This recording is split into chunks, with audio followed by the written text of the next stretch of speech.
السلام عليكم ورحمه الله وبركاته. ازيكم يا حبايب قلبي؟ عاملين ايه؟ يا رب تكونوا بخير وفي احسن حال.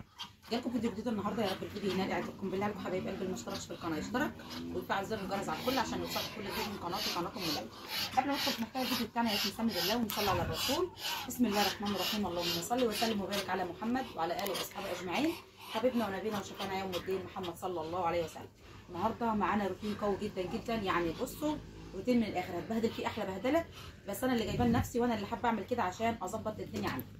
انا دلوقتي حالا ههد الانان ديت لان الفراخ بوظتها، فانا هسيب الاربعه بس اللي في الاول دول على قد البطن هم يبيضوا فيهم، وهظبط الدوار بتاعي ونظبط الدنيا كده مع بعض ان شاء الله.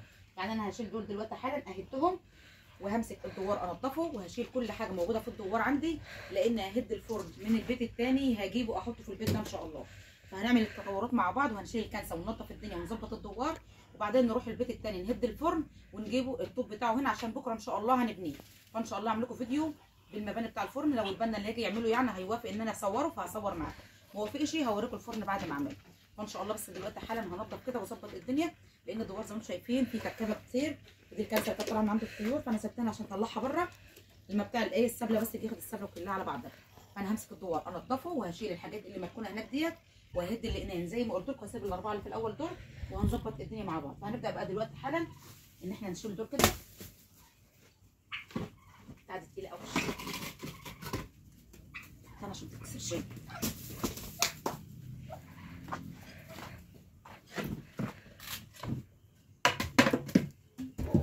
لان انا محتاجه كميه طوب عشان اعمل فرن واعمل كانون، فانا محتاجه كميه طوب. الطوب اللي هيطلع من هنا هنركنه على جنب عشان ناخده مع الطوب اللي هنجيبه من الفرن هناك، عشان زي ما قلت لكم ان انا محتاجه كميه طوب عشان الفرن والكانون. انا عندي الفرن في البيت الثاني بس الحلق بتاع الشروقه اتكسر، فلازم اهده واعمله من جديد. فانا قلت بقى اجيبه جنب مني هنا في البيت اللي انا فيه ده عشان يبقى قريب مني.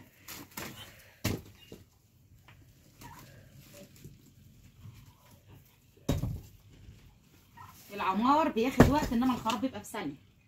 يعني شوف انا قعدت يوم طول اليوم ابني في الانام ديت، ودلوقتي انا بهدهم مش واخدين مني وقت، مش هياخدوا مني وقت خالص. الطوب ده كله انا محتاجاه زي ما قلت لكم للفرن، لان ممكن الفرن هناك معمول عليه اسمنت فممكن يتكسر منه طوب كتير، فانا محتاجه كميه طوب. فانا الهد ده هطلعه عشان نحطه في الفرن بتاعنا، والقفاص ده هسيبها برضه عشان الرومي لما يجي يبيض مش هنرمي اي حاجه.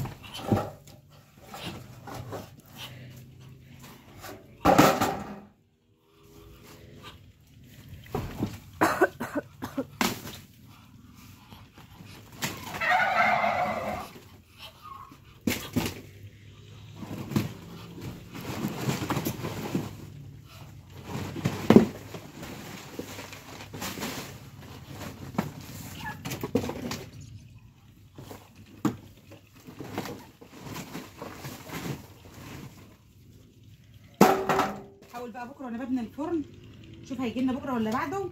حاول بقى وانا ببني اظبط الاربع تقنان دول على اساس ان هم يفضلوا ثابتين للبط بس، مش هعمل فيهم حاجه ثانيه.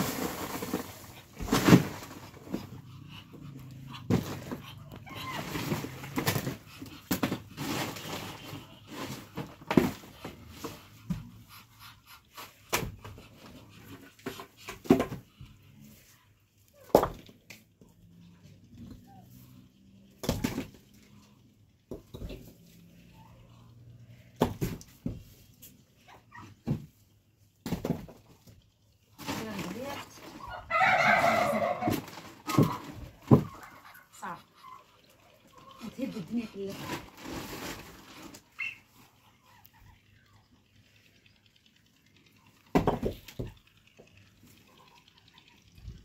هنضف بقى المكان ده كله يا حبايب قلبي عشان ما اطولش، لان الفيديو هيبقى طويل، وهرجع اوريكم انا عملت ايه. خلاص يا حبايب قلبي زي ما انتم شايفين حضراتكم، بسم الله ما شاء الله، نظفت المكان، هديت الانان اللي انا قلت لكم عليها، سبت الاربعه بس اللي في الاول، وهظبطهم بقى بكره ان شاء الله. لو الراجل جالي بكره ان هو يعمل لي الفرن هظبطهم بكره باسمنت كده بوشهم، بحيث ان هو يمسك الايه الانان من فوق، لانها سايبه من فوق من ازح الديوك الايه الرومي عليهم. ونقلت الخشبه اللي كانت بتاعه الحمام نقلتها جنب الانان عشان ازنقهم ما يسيبوش، وعملت القفاصات ديت هنا في المكان ده عشان الرومي، والمكان كله اتنضف زي ما انتم شايفين حضراتكم كده، بسم الله ما شاء الله. والطوب اللي طلع وفاض معايا اهوت انا حطيته هنا في جنب اهو، وخليت الجنب اللي هعمل فيه الفرن، نقلت الحاجه اللي كانت فيه نقلتها هنا في الجنب على الحيطه الخشب كده، وظبطت الدنيا، والدوار بتاعنا بقى نضيف و10 على 10. هروح بقى ان شاء الله دلوقتي حالا اكسر الفرن اللي في البيت التاني وهنقل الطوب بتاعه اجيبه هنا.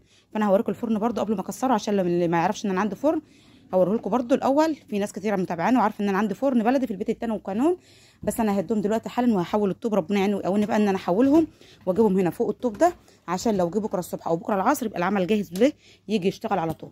فانا هبنيه باسمنت مش هبنيه بطين. الاول كنا بنبني الافران البلدي كنا بنبنيها بطين، بس دلوقتي بتبنى باسمنت وبتغفق باسمنت عشان يفضل ثابت ما يقعدش كل يوم محتاج طين ان هو يتحط عليه وكده، لانه لما بيتعمل بطين بيفلق وكل يوم الطينه بتقع. فانا هعمله باسمنت خالص زي ما انا عامله التاني عشان ما يتكسرش مني كل يوم. التاني اللي خلاني بنقل التاني ان الحديده اللي بتاعت الشروقه اللي بتبقى يطلع منها النار ديت اتكسرت دابت من النار، فانا بغيرها عشان كده لازما اهد الفرن كله من اوله لاخره وارجع ابنيه من جديد. فالمكان بقى نضيف ما عادش فيه اي مشاكل خالص. وهنبدا بقى ان شاء الله نحول الطوب اللي في البيت التاني ونجيبه نحطه هنا. فيلا بينا نحول الطوب اللي في البيت التاني اهو يا حبايب قلبي. زي ما انتم شايفين دي الكانون بتاعنا اهوت، وده الفرن اهوت زي ما انتم شايفين حضراتكم. دول هينهدوا بقى دلوقتي حالا، بس ربنا يسترها والطوب ما يبصي اطلع منه كميه طوب تستاهل ان انا ابني به. فربنا ييسر الحال يا رب ان شاء الله، والطوب يطلع سليم عشان هو مبني ايه محطوط فوق منه اسمنت متغفق باسمنت. فانا هجيب اي حاجه ايه صلبه كده واكسر بيها. فليلى بنتي بقى سابتني طلعت راحت في البيت فوق، فانا بقى هكسر مع نفسي كده وان شاء الله هوريه لكم بعد ما اجيبه على الارضيه خالص والم الطوب اوديه البيت التاني ان شاء الله. فخليكم معايا يا حبايب قلبي. هو يوم صعب جدا جدا بس الله المستعان. ربنا يعيننا ويقوينا جميعا يا رب ان شاء الله. شايفين يا حبايبي هديت فيه نصه بالظبط اهوت، بس الكانون منه مبني باسمنت خالص فمش عارفه اهده، انما الفرن مبني من جوه بالطين وانا مغفقاه من بره بالاسمنت. فعشان كده انا كسرت الرقه اللي فوق عادي جدا جدا، فلقت معايا بسرعه وبدات اشيل في الطوب بنقط في الطوب اهو زي ما انتم شايفين حضراتكم. شلت الوش بتاع الفرن اهوت، الوش اللي بيبقى في المقدمه بتاع الفرن، ولسه بقى العرصه بتاعتنا هنشتغلها بقى دلوقتي حالا. بس هكمل بقى الهد بتاعه خالص تماما. بس انا فعلا هبط حقيقه هبط اهو. شيلت الطوب من الداخل سهله اهو، بيطلع معايا بكل سهوله اهو يا حبايبي، بيطلع بكل سهوله خالص. بس في بعض طوبه بقى بايشه بتتكسر مش بتستحمل، بس هننقض السليم. هو بيحتاج متكسر برضه، يعني هو بيحتاج انصاص وتلات ورباع وحاجات من دي ان هو يسد بيها خانات. فيعني كل حاجه هنستخدمها مفيش حاجه هتترمى، بس هياخد مني وقت. انا هفرغه تماما خالص، ولو قدرت احوله الليل اوديه البيت التاني هحوله، مش قدرتش هسيبه للصبح ان شاء الله، لان فعلا انا هبطل النهارده لان هو اخد مني وقت جامد. فربنا يعيننا ويقوينا جميعا يا رب ان شاء الله. خلاص يا حبايبي زي ما انتم شايفين حضراتكم كده انا حولت كميه من الطوبه اهيت، بس انا تعبت وصدري وجعني ما عدتش قادره. فانا قلت بقى اختم معاكم الفيديو بقى النهارده عشان الدنيا ضلمت، وان شاء الله بكره هو شغال حتى، او انا اقوم بدري شويه ورا الفجر احول بقيه الطوب على ما هو يجي يكون انا جهزت الحاجه. بس يا رب بس يبقى فاضي بكره ويجي يكمل لي ايه المباني، يعمل لي البتاع يبني لي الفرن ان شاء الله. لو جه بكره هصور معاكم واعمل لكم فيديو بمباني الفرن والكانون عشان اللي حابب يبني يعرف طريقه المباني ازاي. فربنا يبارك يا رب ان شاء الله ويرزق كل من كان الخير اللهم امين. الطيور بتاعتنا خلاص بدات انها تبات اهيت، فخلاص بقى احنا هنقفل على طيورنا بقى دلوقتي لان الجو ضلم. وان شاء الله بكره اذا اراد ربنا هكمل تحويل في الحاجه واظبط الدنيا مع بعض ان شاء الله. فربنا ييسر الامور للجميع يا رب ان شاء الله. دي كان الفيديو بتاعنا النهارده، حبيت بس اوريكم الروتين اللي انا عملته النهارده، وبكره ان شاء الله هيبقى روتيننا مع الفرن ان شاء الله هو بيتبنى، والكانون اذا اراد ربنا عشان يبقى في المكان عندي هنا، لان دي البيت اللي انا قاعده فيه. فهبني الفرن والكانون يبقوا مستقرين هنا عشان الجو هيشتي وبتبهدل في الراحه وجاي من البيت ده للبيت ده، فيبقى كل حاجه موجوده في البيت ده ان شاء الله. كل حاجه محتاجاها اشتغل فيها تبقى موجوده في البيت ده. دي كان الفيديو بتاعنا النهارده، استنوني فيديو جديد واشوفكم على خير، والسلام عليكم ورحمه الله وبركاته.